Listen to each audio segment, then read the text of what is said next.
Here we go. Judges, good afternoon. Pleasure to be here.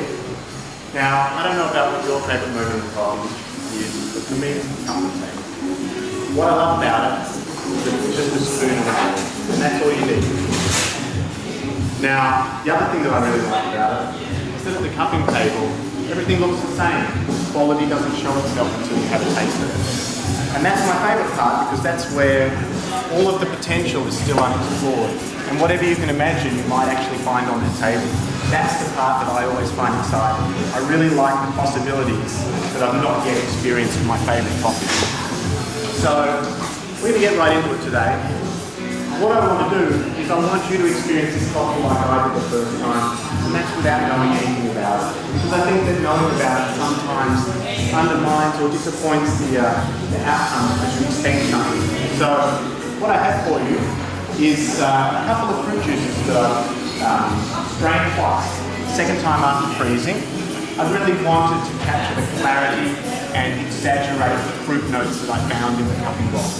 Now I have a nectarine and a cherry juice.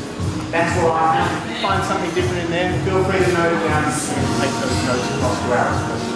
So I'll let you treat this live in cupping, so you're welcome to have a smell of the aroma of the fruit juice that's in there, and then I'll get you to add your mineral water that you have in your little bowls to this to the bowl, and I'll bring the espresso over.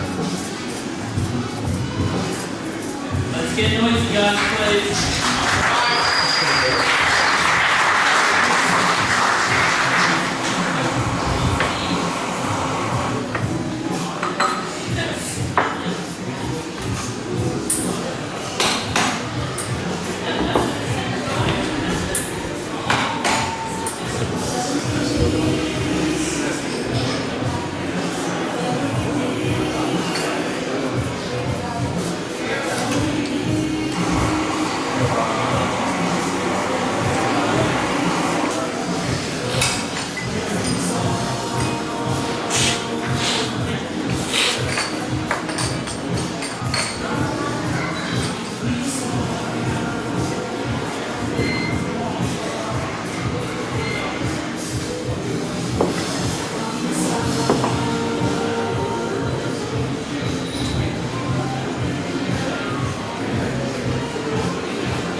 Espresso over the top, and then I'll invite you to pick up your cupping spoon and break it and have a big sniff, just as if you were at the cupping table once again. So pour your espresso in.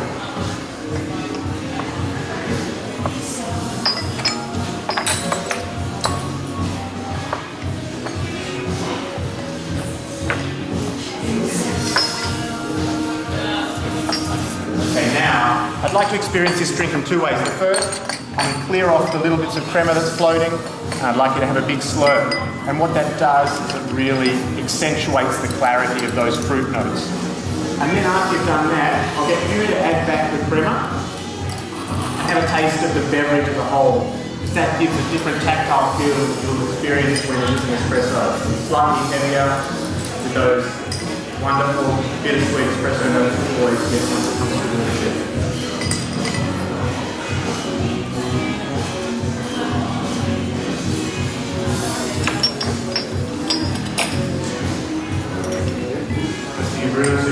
environment.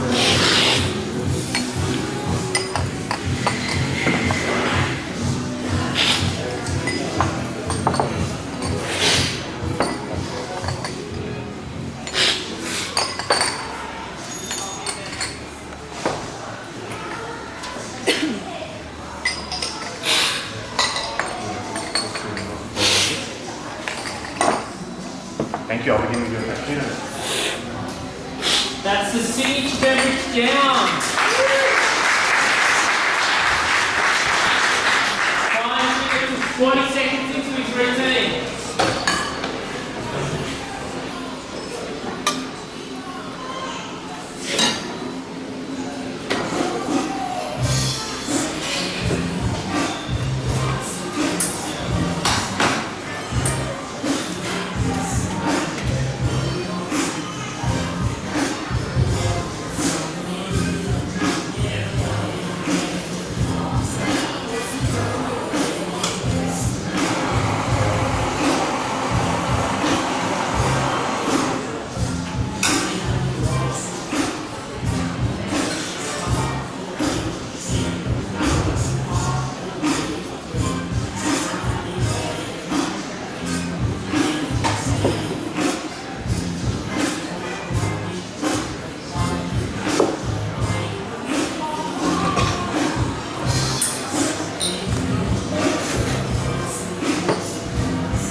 Thank you. Now for your cappuccinos,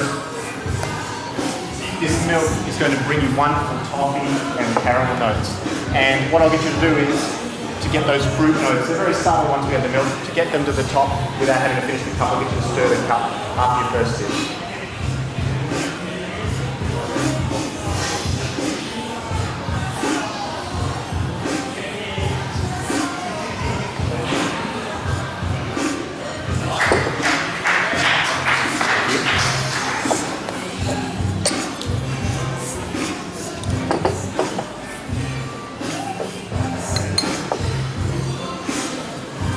So I think it's time to find out a little bit about this coffee now.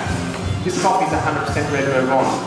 It's from El Salvador, and it's a double process.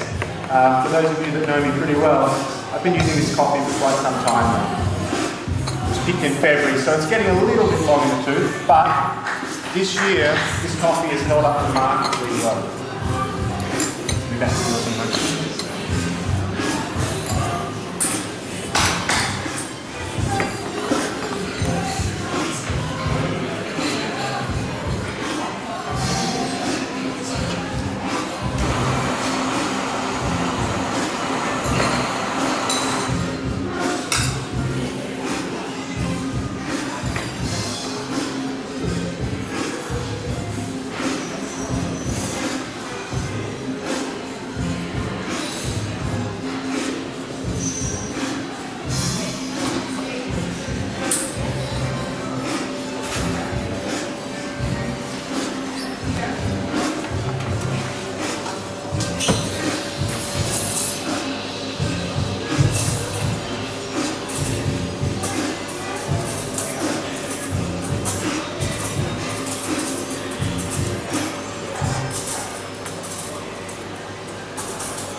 grown 1,450 metres, which gives it it's quite a dense bean for El Salvador.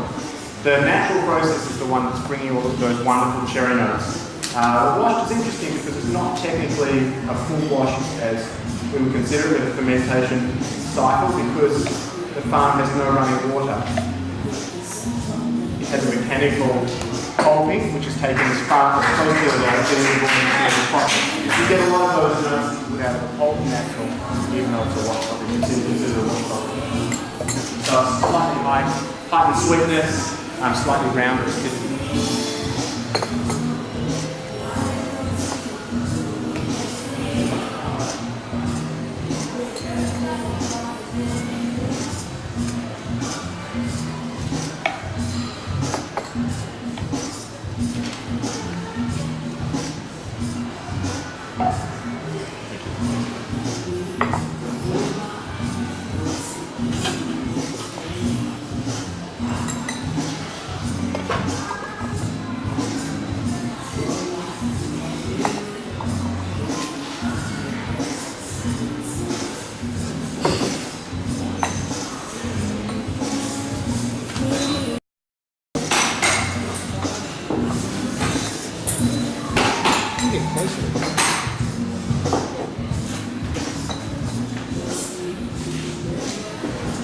Guys, that was his cappuccino course down. I didn't hear enough applause.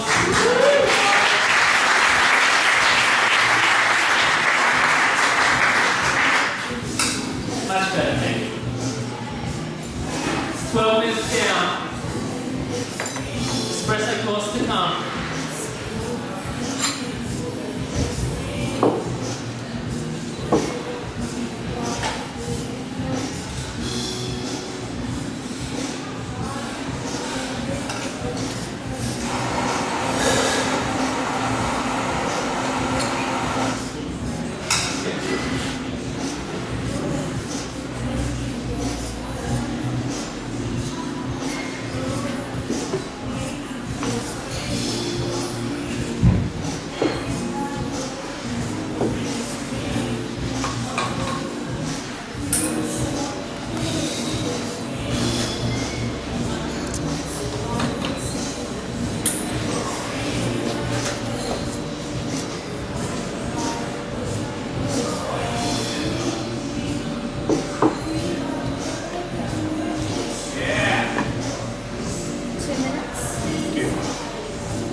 So, what I'll get you to do now is quickly refer back to the signature notes. That cherry, that tart, crisp acidity, and that apricot notes. I'd like you to look for those in this espresso. I think it brings that wonderful.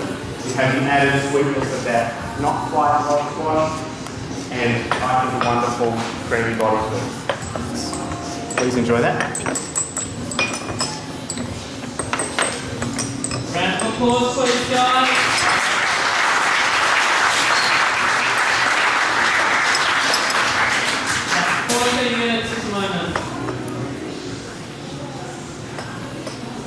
So I'm just going to quickly interrupt you just before I'll let you finish scoring. Now, the farmer of this coffee is Emilio Lopez. He's a sixth-generation farmer. And I would like to consider myself, and hopefully he considers the same, that we are now friends because I've visited him for the last 3 years. In fact, I'm going on a plane tomorrow to head back and talk to him about our crop for next year that he's going to ship to us. And I've really enjoyed forming and building that relationship. And the most important element of that for me, aside from the friendship, is what we've been able to develop in the cup. Over these 3 years, I've watched the quality of the cup go from what was a fantastic coffee to what now every year absolutely blows my mind and sensational coffee. So thank you very much for letting me share it with you, and I'm going to call time.